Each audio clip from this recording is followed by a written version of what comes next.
నిన్న మొత్తం చూపించారు మీరు, వాళ్ళు తిడుతురు వాళ్ళ పార్టీ వాళ్ళు రేవంత్. అది మీరు చూపించారు, మీరు నాతోటి చెప్పారు, మీరే చెప్పారు నాతోటి.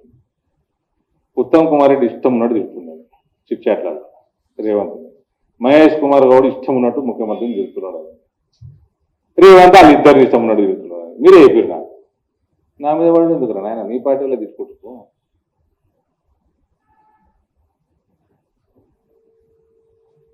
నాకు గుండె ఉన్నది, నువ్వు పొట్టునవే, ఇది తప్పేంది అను. నేను కూడా అంట,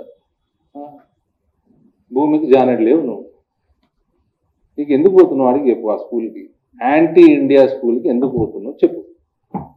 ఏం చేద్దాం తెలంగాణలో నెక్స్ట్ ఎలక్షన్లో లోపల అని పోతున్నావు. దానికి జవాబు ఏంటి? ఏ ఛానల్ పెట్టినా అదే చూపించింది. మీరు వినప్పుడు ఏం చేస్తాం?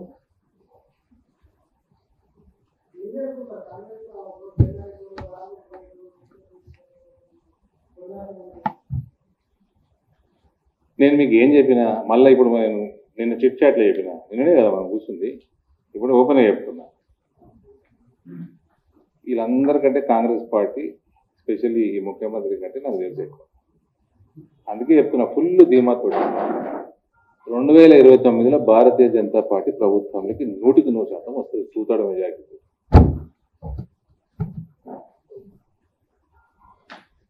ఎట్లా వస్తుంది? ఏమన్నా చేస్తాం, తెస్తాం, లీగల్గా చేస్తాం, ఏమన్నా చేస్తాం. మాకు అది అలవాటు.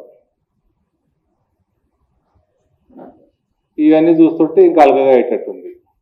ఇవన్నీ చూసుకుంటే నాకు టెంప్టేషన్ వస్తుంది, మళ్ళీ బాండ్ పేపర్ రాసేయాలా. 100% మేము వస్తాం ప్రభుత్వంలో, రాసిచ్చినా రాసిస్తా. ఏదో రోజు 3 వస్తుంది రకం రాసిచ్చి సోషల్ మీడియాలో పెడతాం. అంత కాన్ఫిడెన్స్ ఉంది.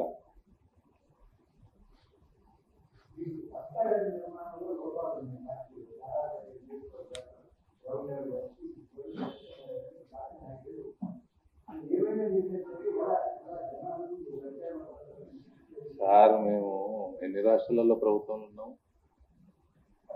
ఎన్ని రాష్ట్రాలలో ఉన్నాము? ఎన్ని రాష్ట్రాలు? ఒరిస్సాలో అయిందా? మొన్న అయింది. నార్త్ ఈస్ట్లో అయిందా? ఈ మధ్య అయింది. గత దశాబ్దంలో నార్త్ ఈస్ట్ మొత్తం అయింది. 2029లో మీకు డౌట్ ఉంటే బాండ్ పేపర్ మీకు ఇస్తారు, మీ ఇంటికి పంపిస్తారు. సాధ్యం కాలేదు కదా పసుపోడు. ఇవాళ నా రైతులు 24,000 రూపాయలు తీసుకుంటున్నారు క్వింటాల్కి. ఏ ప్రభుత్వంతో సాధ్యమైంది?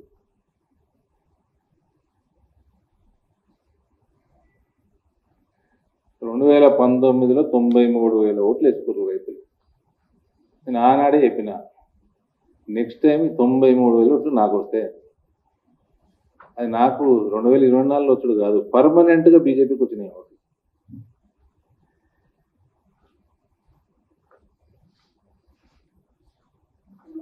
సార్, ఆకాశం కింద భూమి మీద మధ్యలో ఏదైనా చేస్తాం, ప్రభుత్వంలోకి వస్తాం, కాన్స్టిట్యూషన్. ఇంకా చెప్పండి.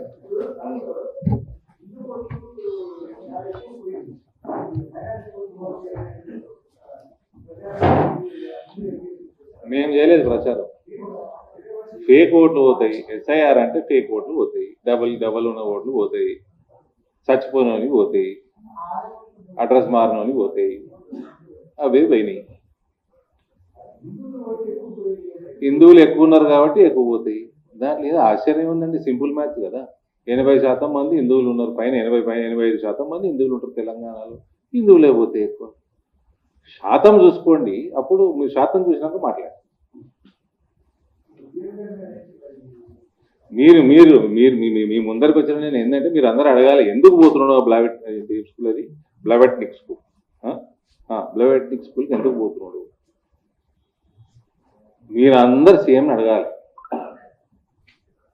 లేదా ఆయన చీఫ్